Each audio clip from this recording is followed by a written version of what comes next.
Hey everyone, ready for a deep dive? We're tackling hypertension today. Really gonna unpack it. Unpack it, yeah. And you've got some really interesting sources I here. know, right? This catatanafit.pdf and this medical lecture, the Note GPT one, gives us a lot to dig into. Absolutely. A lot to dig into. So we're going way beyond just high blood pressure today. How does it develop? What causes it? And why should we even care? Big questions. Yeah, the why is so important. Okay, so first off, two main types, right? Primary and secondary hypertension. You got it. But the notes say like 90% of cases are primary. That's right. 90%. It's a big number. So that means most of the time we don't know the exact cause. That's wild. Yeah, it's not a simple, oh, this one thing caused your hypertension. It's more like a bunch of things over time. Okay, so like what kind of things? Well, like your blood vessels. Think of them like pipes. Okay, Puck's got it. As we age, they can get stiffer and thicker, especially if you smoke or have diabetes, that kind of thing. So the blood has to push harder to get through. Exactly. More resistance equals higher pressure, like a clogged pipe. Makes sense. So that's one thing. What else? Stress, huge one. The lecture talked about type A personalities and all that. Right. Always rushing around. It's not just mental, though. Stress actually makes your blood vessels constrict. Oh, wow. So it's like physically squeezing those pipes even tighter. Yep. That fight or flight response, it's kicking in even when you're just stuck in traffic. So your body's freaking out and your blood pressure's paying the price. Pretty much. Yeah. Okay, so we've got stiffening blood vessels and stress making them smaller. Mm-hmm. What else is on this hypertension hit list? What else? Oh, sodium. Salt. Yeah, salt. Everyone's always talking about salt. It can mess with your kidneys. They can't get rid of extra fluid as well. Do you retain more water? Exactly. And more fluid means higher blood volume. More volume, more pressure. It's all adding up now. Narrower pipes, squeeze tighter, more stuff trying to get through. That's the perfect storm, yeah. That's why that formula in the notes is so important. Blood pressure equals cardiac output times resistance. Okay, break that down for me. Cardiac output is how much blood your heart's pumping out.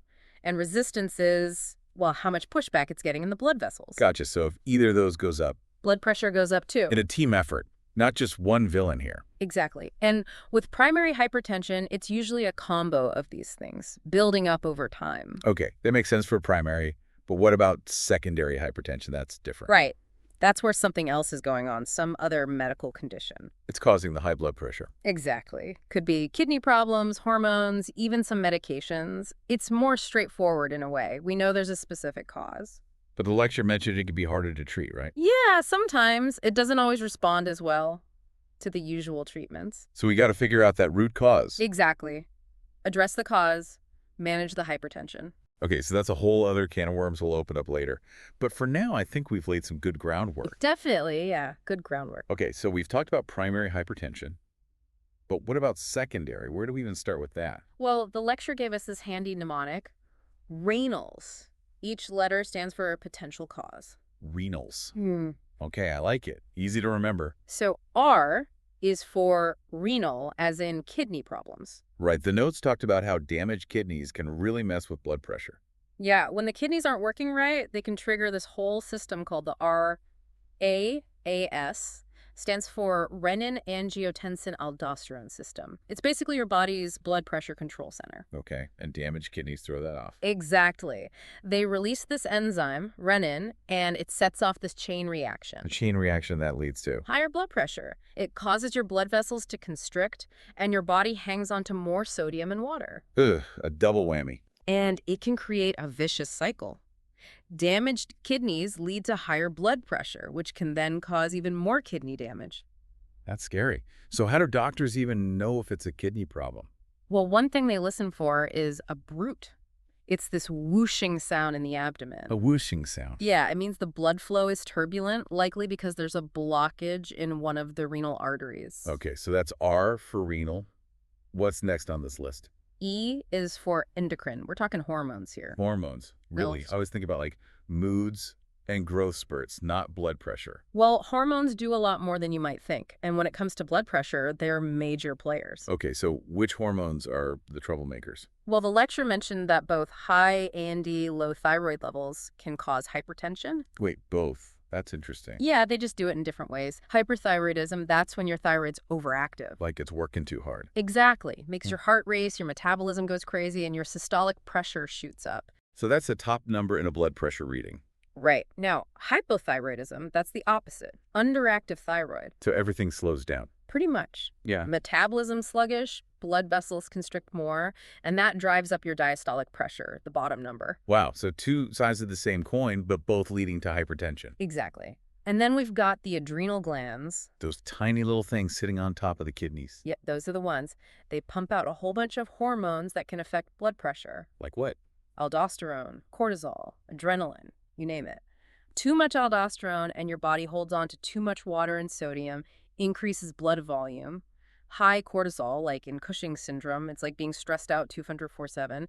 Your sympathetic nervous system is constantly on edge. So your blood pressure never gets a break. And then you have pheochromocytoma, this rare tumor that releases tons of adrenaline and noradrenaline. Your blood pressure goes through the roof. So basically hormones are powerful, and when they're out of whack, they can really mess things up. No. Okay, so that was E for endocrine. What about N? N is for neurological. Now we're talking about stuff in the brain that can impact blood pressure. Okay, getting serious now. Yeah. The notes mention something called Cushing's triad, right? What's that all about? Yeah, it's not good. It's this combination of high blood pressure, slow heart rate, and irregular breathing. It usually means there's increased pressure inside the skull. So it's a sign of a bigger problem. Exactly. Could be a brain bleed, a tumor, severe swelling. Something's definitely wrong. Wow, that's a reminder that high blood pressure isn't always just, high blood pressure. Yeah. It can be a symptom of something way more serious. Absolutely. You got to look at the whole picture. All right, moving on to A. A4. Aortic anomalies. Aorta. That's the main artery from the heart, right? Yeah, the big one. Now imagine there's a kink in it. That's basically what happens with coarctation of the aorta, a narrowing that restricts blood flow. Oh, so it's like a bottleneck. Exactly. Yeah. And it can cause blood pressure to be wildly different in the upper and lower body. Like your arm could have crazy high blood pressure, but your leg is super low. Yep, that can happen. It often needs surgery to fix it. Okay, so we've covered kidneys, hormones, the brain, and now the aorta. This Reynolds mnemonic is taking us all over the body. What's next? L is for little people. And in this case, we're talking about preeclampsia. Ah, preeclampsia. That's a serious pregnancy complication, right? It is. It's basically when there's not enough blood flow to the baby. And high blood pressure is often one of the first signs something's wrong. So it's dangerous for both mom and baby. Exactly. It's all about catching it early and managing it carefully. Okay, down to the final S. This is the grand finale, right? What have we got? Well, S actually covers two things, substances and sleep apnea. Ooh, okay. Let's start with substances. I know things like cocaine and amphetamines can make your heart race like crazy. Yeah, they're stimulants. They trigger your sympathetic nervous system, dump a ton of adrenaline into your system. Vasoconstriction, heart rate goes up, blood pressure spikes. Sounds like a recipe for disaster. Especially if you already have any heart problems. Now, sleep apnea might seem less obvious, but it's actually a pretty common cause of hypertension. I've heard of sleep apnea, but I don't really know what it is. It's basically when you stop breathing for short periods while you sleep. You stop breathing. Yeah, it sounds scary, but a lot of people don't even realize it's happening. So how does that cause high blood pressure? Well, those pauses in breathing, they trigger a stress response in your body. It's like your body's panicking a little bit every time it happens. And over time, all those little panics, They add up. they add up. More stress hormones, more vasoconstriction, higher blood pressure. Even though it's happening while you're sleeping, the effects on your body are real. Wow, that's crazy. Yeah, it just goes to show everything in the body is connected. So we've covered a lot of ground here, from kidneys to hormones, even sleep apnea. It's wild how many things can impact blood pressure. It really is. And it shows why managing hypertension is so important. It's not just about one thing. Right, it's like this whole web of interconnected stuff. But that can feel kind of overwhelming, I get it. It's a lot to take in. But knowledge is power. The more you understand about what's going on in your body, the better equipped you are to manage it. So where do we even begin? What are the key takeaways for someone who wants to, take control of their blood pressure? Well, first and foremost, awareness. Knowing your numbers. So get regular blood pressure checks. Exactly. Because hypertension, it's often called the silent killer, right? You might not even know you have it until it's already causing damage. That's why early detection is so crucial. Absolutely. And the good news is, both the notes and the lecture talk about how powerful lifestyle changes can be, especially if you're in the early stages of hypertension. So that's the usual stuff, right? Yeah. Diet, exercise, maintaining a healthy weight. Yeah, all that's super important. But don't forget about stress management. Oh, right, right. We talked about how stress can physically make your blood vessels constrict. Exactly. So finding healthy ways to manage that stress is key. So like deep breathing, meditation, yoga, even just getting out in nature. All that good stuff. Anything that helps you relax and unwind. It's like giving your blood pressure a break. And then, of course, there's medication. Yep, medication's definitely a tool in the toolbox, but it's important to work closely with your doctor. To find the right approach. Right. Because everyone's different. There's no one-size-fits-all solution. Your doctor can help you navigate the options, weigh the risks and benefits, and come up with a plan that's tailored to you. So it's really about finding that balance between lifestyle changes and medication. Exactly. And it's about empowering yourself. You're not powerless against this condition.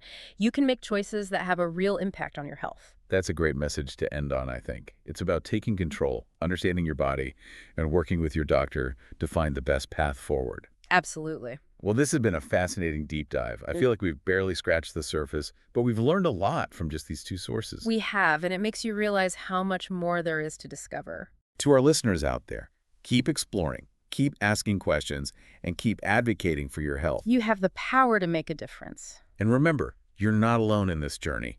We're all in it together.